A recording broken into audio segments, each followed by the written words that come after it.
morning. The minute I hit consciousness, I say thank you. And so these morning practices are so important to us because the morning practice establishes how the day's going to unfold. It establishes how that week is going to unfold. That brings about the month. That brings about the year, So it happens from these little things that we string together, like a little morning practice. So Kevin says every morning, Kevin from heaven, we call him, in the back there. He says, have the best day ever. And that's his practice. And when you walk around town with Kevin, he actually says to other people throughout the day, have the best day ever. And I'm like, Kevin, come on, weirdos. But we are the little weirdos walking the town, spreading our sunshine. Who are we kidding? We are. But these little practices. So the question is, how do you get up in the morning? Because what you think about, you bring about. And that's the key to our freedom. What you think about, you bring about. And your ability to choose your thoughts is the backbone of A Course in Miracles. We can choose again. In fact, A Course in Miracles was started from that very basis where two people were at each other's throats. They were so angry at each other. They were working together. There were psychiatrists in New York City. And one of them finally said to the other one, there has to be a better way. And the other one says, I think there is, and I'll help you find it. And she started channeling this material from A Course in Miracles. But it's based on the idea that we don't have to be stuck between a rock and a hard place. There has got to be a better way in God's plan. If we choose it, if we pretend it's not there, we can be blind and we can go through life as victims. But we decided that we're not going to do that. That's why we came here today. We decided we're going to get off the triangle of victimhood, of villain, of hero. And we're going to live in a holy place. And in that holy place, there's a million solutions. Not just one, there's a million. So, if you can change your thoughts, you can change your experience. And you can cultivate the experience of joyful expectancy. I don't know if you guys know about the placebo effect. I'm sure that everyone knows about the placebo effect, or if you've heard about it. But the placebo effect is basically that something is fake is seen as real. Something fake causes something real because of what people think. That's it. So a placebo is anything that's considered not real medical treatment. It could be a pill, it could be a shot, it could be a surgery even. They've given fake surgeries and they've seen miracles happen. And what all placebos have in common is that they do not contain an active substance meant to affect health. They're all just what we would say neutral. They're all just neutral. But when given to somebody under the guise of care, that person decides that this is going to heal them and they have healing. What the hell? I mean, that's pretty crazy. So if people are given a fake pill, a fake procedure, a fake shot, there's countless studies. It says 18 to 80% of the people who experience a placebo effect have healing. So ulcers are gone, diseases disappear, pain goes away with this placebo effect. And in the medical industry, it's a huge basis of study. A lot of the medical industry doesn't really want to talk about it because that could put a whole industry out of business. But the truth is, Mary Baker Eddy's been doing it for years. For years. If you don't know about Christian Science, it's a powerful faith. Here we honor all faiths to God. So if you don't know about some of them, I'm going to enlighten you on them. Mary Baker Eddy was the founder of Christian Science. And if you go to any Christian Science, they have reading rooms all over the world. They actually have volumes and volumes and volumes of healings that came about through prayer. The only time you're going to hear about them is in the news when somebody doesn't work out. Right? They didn't bring their kid to the hospital and died. Those damn Christian Scientists. But you never hear about the libraries of faith. In fact, I think that in regards to religions, that's one of the strongest faith. If you're ready to say, God, heal my child. You know what I mean? We're not going to put a pill or a shot between you and this miracle. We're going to put it all in the bucket for you, God. That's crazy, but very beautiful too. I don't mean to judge, but it's a little crazy. Should we have that kind of faith would be awesome. Should we be that crazy in love with God and have that much crazy faith in its abilities to work for us? How about it? So, it's done unto us as we believe. This is what Jesus said to us. And what you place your belief in comes about. If this is true, why don't you use it, right? We aren't taught about this. We're not taught about this. And but today we're in this conversation. And so there's also a belief of the placebo effect that maybe it's not the medicine, or maybe it was never the medicine. Maybe it was always just the intention, just the care that person receives. Maybe it's the care, just the care that heals. There's this guy, his name is Tom Komchak. Probably saying that wrong, so edit that out if I am. He's a Harvard researcher, and he openly gives his patients placebos. He says, this isn't real. He tells them this isn't real. He gives them these placebos, and they have healings. So he suggests that the placebo effect is due to the combination of everything. It could be due to the experience the patient has in just confessing this ailment to somebody. I'm in pain. And that other person meeting that with compassion. I will help you. And then maybe it's the ritual of having somebody examine you. Like, really look at all of me. Take care of me. Such a beautiful and vulnerable thing. It's such a holy place right there. It could be from that other person saying, well, let's devise some sort of ritual around you taking little pills.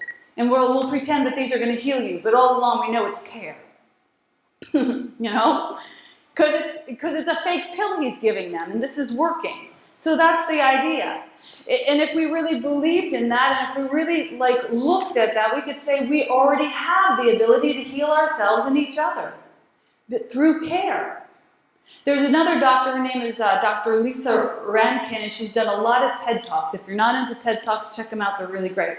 And she's amazing, and she states that for optimal health, that we need to care for ourselves, not just through the medical industry, but we need passion in our life, and we need healthy relationships, and we need life purpose, and we need creativity and sexuality and spirituality and physicality, all of it.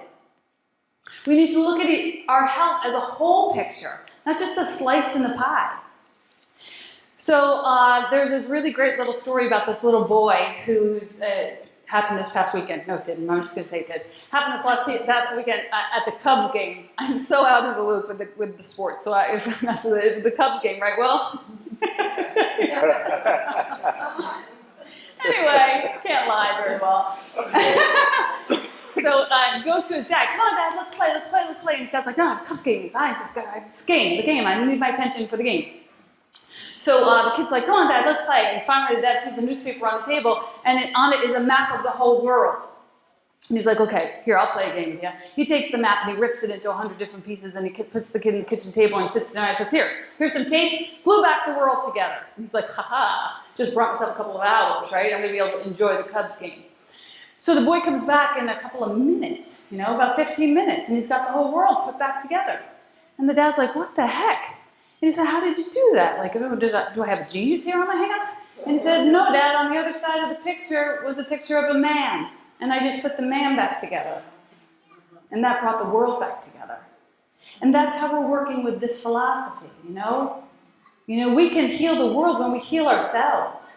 And we're responsible for the health of ourselves. So this is the whole picture that we're looking at, not just the physical effects of disease. Looking at is care and caring for our whole self. If we're careful about our choices, we will have health in all areas of our life. So you could see in any area of your life that you have a bit of dis-ease, you could say, how could I be more careful in that area? And infinite solutions will come to you to guide you to make more careful choices. I love the idea that we're talking about care today because, as Will said, love is our religion and care is our currency. And I have seen so much care go down in this community. Pam, I was with her this week, watching her care for this show that's coming up, Art on Elm Street. The way that she and Eileen have taken to really care for these artists who are coming in. They are rolling out the red carpet for these artists, and it's just so beautiful to witness. She's like, oh, we're going to have food for them. We're going to have a pit crew to help them set up. We're going to make sure that everyone feels like they have the right space. She's taken so much time. She's been so careful with the orchestration of this event. It's beautiful. And her and some artists went in and they cared for some of the kids at Dawn's school. It's so beautiful for them to even to take care of the little artists, you know. And then we saw Dave, you know, go in and Farmer Dave, you know, build the whole thing, you know. And you guys caring for each other. You have 31 years together because you've cared for each other and you've cared for your relationship.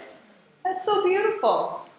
Kita, who's not here today, she helped Pam care for that postcard. She spent hours and hours getting that postcard right. That was a really caring and generous thing she did. You know, she didn't get paid for it. She's just caring for you, you know. There's so many other examples of how we get to care for each other in this community. And I hope you do feel cared for, and if you don't, you know, speak up, because that's what we're all about. Care is our currency. Care is magical. Care is miraculous. Care is the key to the ingredient. It's the key ingredient in the placebo effect. That's what it is. It's care. Where two or more are gathered, that's holy ground, where we start to see each other as holy. And so after hearing all about this placebo effect, and going back to the idea that the placebo, the common denominator in the placebo is that they do not contain an active substance meant to affect healing. That's something that the medical industry doesn't know about, is caring. Because what the medical industry is overlooking is the miraculous nature of caring that causes a powerful shift in how a person begins to feel and think about themselves. Caring and positive thoughts is the most powerful and active substance there actually is in the world. You know? So when we join together in this community and we care enough about each other to say, what do you think? You know, it's not just, let me just chat at you and you just take it for what it is. Don't, you know, you get what you get and you don't get upset. No. It's like, what do you think? Can you be seen? Can you be heard? Can you be visible? Because we are interested in what you have to say. We want you to be a part of this conversation. We are interested. Your voice matters. Wasn't that healing to hear that? Your voice matters for all those years when everyone told you, shut up. Those are words that were not spoken in my house. I just thought those were the harshest words because I heard them a lot as a kid. You know, well, with 6 girls, somebody had to shut up because I had to talk. I can imagine a ball of loudness that was our house. But so the placebo, and placebo, the root word for placebo means I shall please. That's what placebo means. I shall please. Isn't that interesting? So everything has a root thought. And from that thought, we create a heaven or a hell. You know, from a root thought of fear was all the wars and all the genocide have come from the root thought of fear. And from the root thought of love has come all the generosity and all the things that are good and beautiful and holy have come from love. So we want to activate that focus that brings us into joy and brings us into happiness and laughter. Because God's will for you is perfect happiness. Lesson 100 says, indeed, you are essential to God's plan. Without your joy, God's joy is incomplete. Without your smile, the world cannot be saved. While you are sad, the light that God himself appointed as the means to save the world is dim and lusterless, and no one laughs because all laughter can but echo yours. Isn't that beautiful? Like, that's how important it is for you to chase your happiness. Like, to make sure that you are fully lit up in your happiness. It's not a selfish thing. It's actually a mandatory ingredient in being able to fulfill the holy picture. So laughter is a key ingredient in the Course in Miracles. It says, you know, all separation happens when the son, the daughter of God, remembers not to laugh. My best prayers have been laughter. Your best prayers have been laughter. You know, not taking it seriously. You know, when we laugh, we lighten up. When we lighten up, we become enlightened. That's what enlightenment is. It's laughter. That's it. You know, we're all trying to do programs, take books, do all this kind of stuff to get to enlightenment. Just laugh. That's it. As soon as you laugh, you're lighter. That's enlightenment. That's it. There's no secret to it. So we were created for this light. You are the light of the world, and the world needs your light, your happiness. And we remember to laugh together and lighten up. We join in a common language that needs no explanation, no language barriers. Isn't that funny? So I myself have always had a very ridiculous laugh. You probably have noticed it. And I remember when I first noticed it, I was at the sleepover party with these like preppy girls in my high school, right? And you know, in my house, I guess everyone laughed like that because nobody noticed it. But when I was with these girls, like something funny happened, and I was like, ah!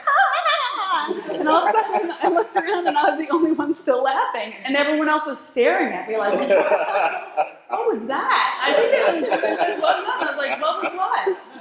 What? And then I realized it was my laughter. And immediately I felt like, oh my God, I'm a weirdo. I gotta like tuck in my laughter and like play it small. And that's where it begins to start, you know. We start to try and edit ourselves and edit our truths and just, you know, show the world what they want to see of us. You know, don't do that. Like, don't do that. The world can handle your truth. The world needs your crazy laughter. So, yes, you are indeed essential to God's plan. Just as your light increases every light that shines in heaven, so your joy on earth calls to all minds to let their sorrows go and take their place beside you in God's plan. And God's messengers are joyous, and their joy heals sorrow and despair. They're the proof that God wills perfect happiness for all who will accept their gifts, these gifts as theirs. So do not play it small. We need your happiness. We will not let ourselves be sad today. You know, in 12-step they say, you know, we're here to be happy, joyous, and free. But you see a lot of sober people who are miserable, you know? So, like, let's really speak the truth or just go back to drinking. I'm sorry, I apologize. With my son, with my son in rehab, I'm saying that. I'm sorry. That's a part of my past, so I don't, you know, it's good stuff.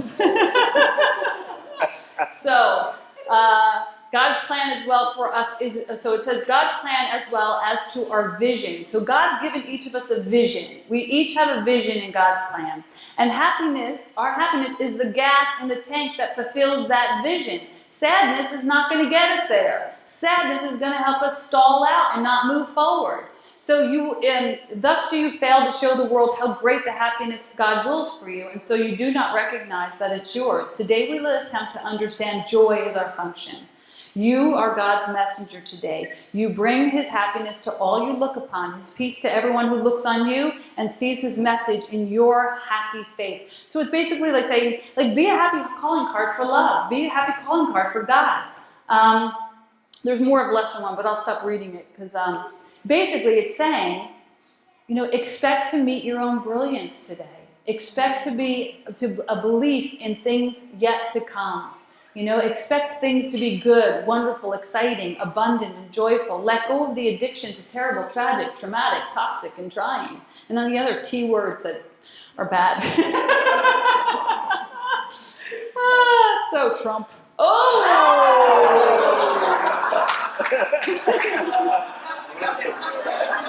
The devil made me say it. You know, the devil is such a great invention. It allows a whole bunch of people to not take responsibility for things. I love that. I need to get the devil. Anyhow, the law of joyful expectancy is the placebo effect. It's done unto you as you believe. You get what you expect. You get what you expect. So if you're walking around expecting the other shoe to drop, guess what? You know, if you expect great, good, and greater good to come, you're going to be talking about it. You're going to be embodying it. You're going to be vibrating with that joyful expectancy. You see kids at Christmas Eve, they can't hold it in. They're like, I know my good is at hand. So, and yet we still have the audacity to walk around and be like, I wonder when God's going to show up. I don't know. See anything happening? I don't either. Like, we have to act like it's coming. We got to prepare. So there's limitless potential for you and for me. And what you expect, you actually draw to you. Expect that you will be provided for. Expect that you will be, that your good is at hand. Last week we talked about a story about oil and how Mary poured all of the oil over Jesus' head. And there's another story about oil in the Bible. And it talks about this woman, she was a widow, and she goes to her prophet, and she's like, hey, my husband's dead, and now they're going to take my 2 boys off to be slaves, because I have no money. That sounds like a horrible thing, doesn't it, back in the olden days? Anyhow, we probably still do that in some ways, but So the prophet said to her, well, what do you got? And she got, I got nothing. I got a little olive oil. That was it. And he's like, okay, we can work with that. He says, go tell all your neighbors, gather up all the empty pots you have. And she said, okay. She sent her boys out. They went and got all the empty pots. And he said, okay, then fill the pots with that oil. So she began filling the pots with the oil, and the oil kept coming and coming and coming till it filled all the pots. And then she said, okay, kids, give me another pot, and said, there's no more pots.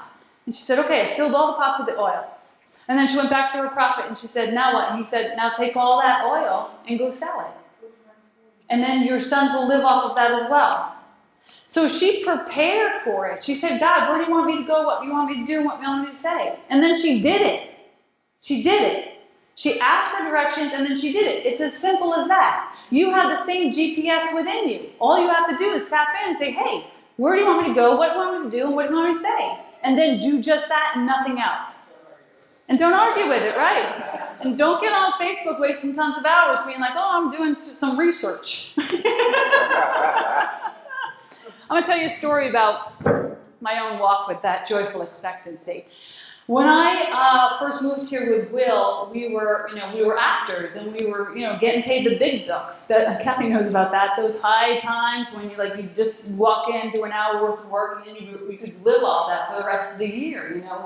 Actors make crazy money. You still have to, audition, and you're always looking for the next job. But anyway, Will and I jumped ship from that. We moved here, and he went to become a teacher, and you know how much money they make. Lots. Lots of money. And I was working for World Ministry of Prayer at the time. And we were still getting some residuals, but mostly the big money had a little bit dried up. And so we also had this, we had this thing, this big money thing that we had, and then it was gone. Through just happened. And we're like, oh, we no longer have that resting place. Now we have to be more responsible and not live like Peter Pan, like we have all the money in the world. So I got a job over at Bodie, and I was working with the youth and family, and I was making $1,000 for the month.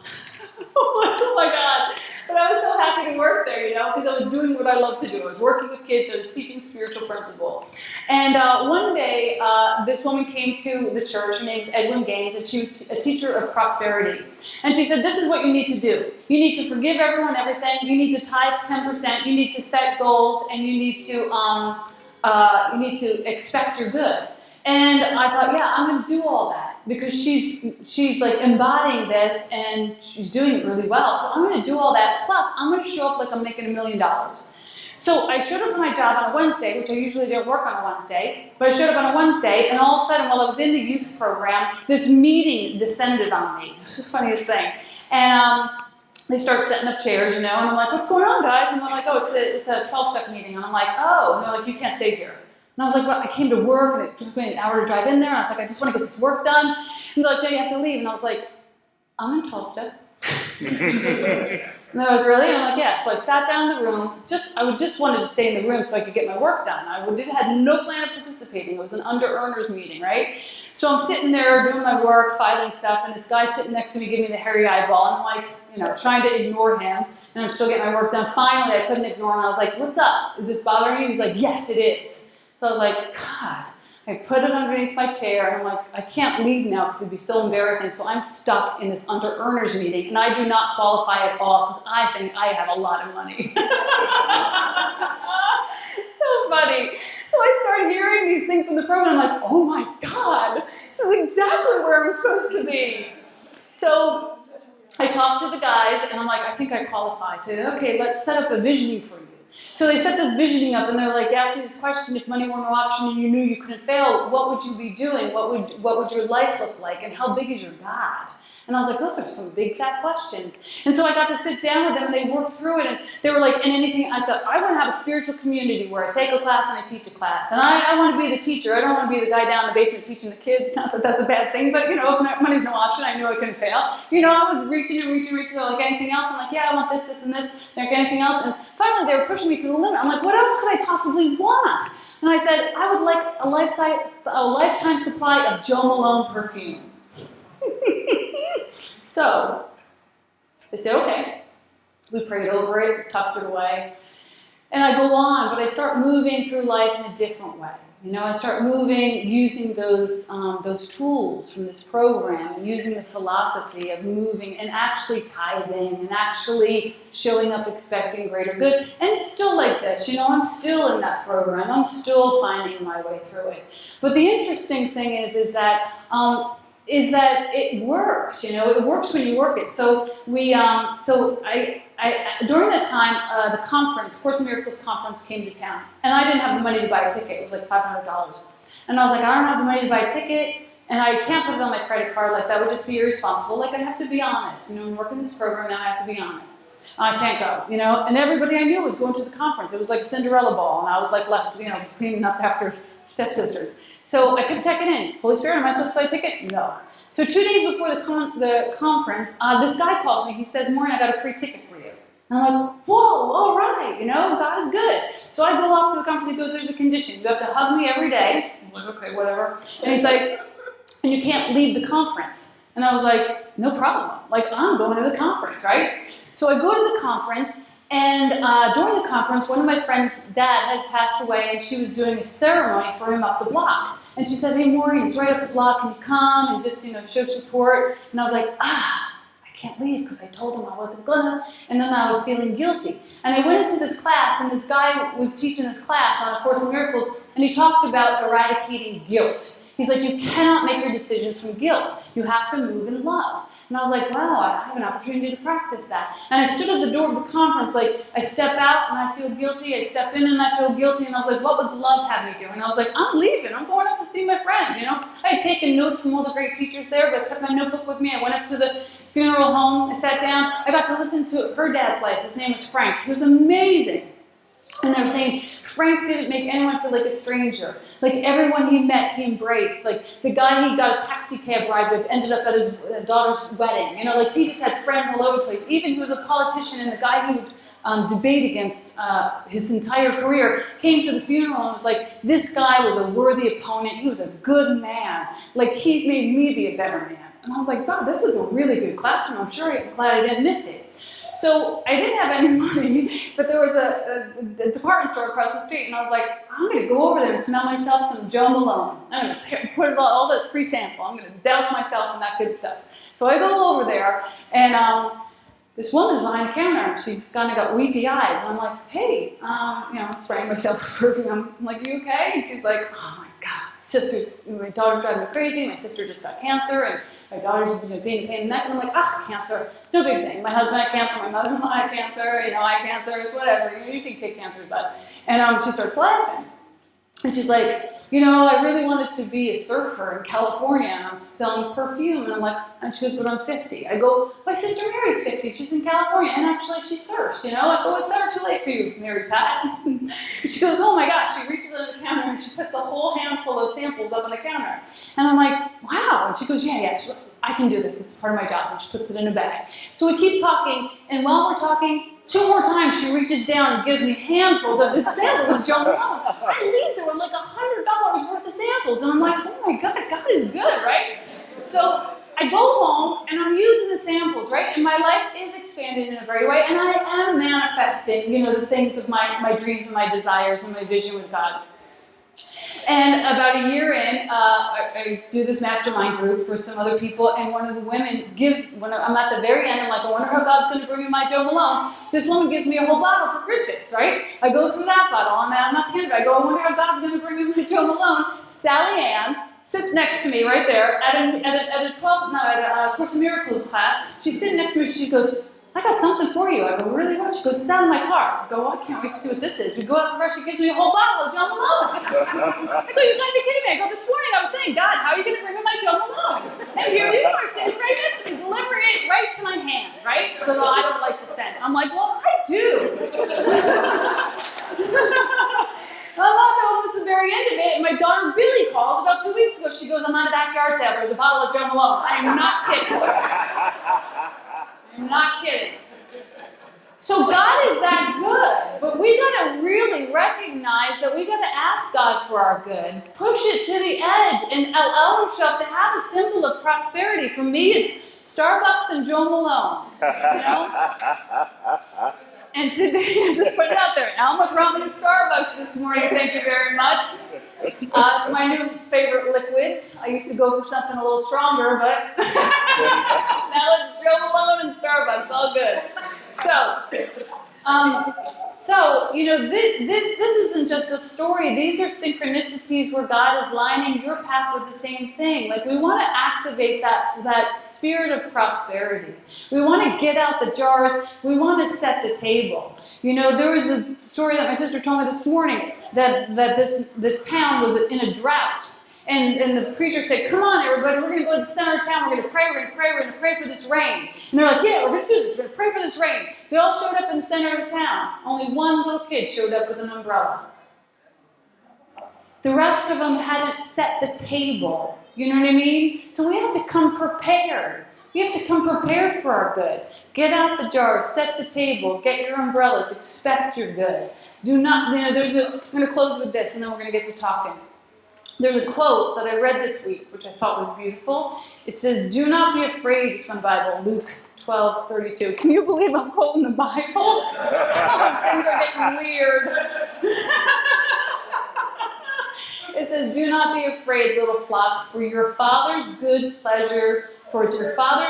pleasure to give you the kingdom.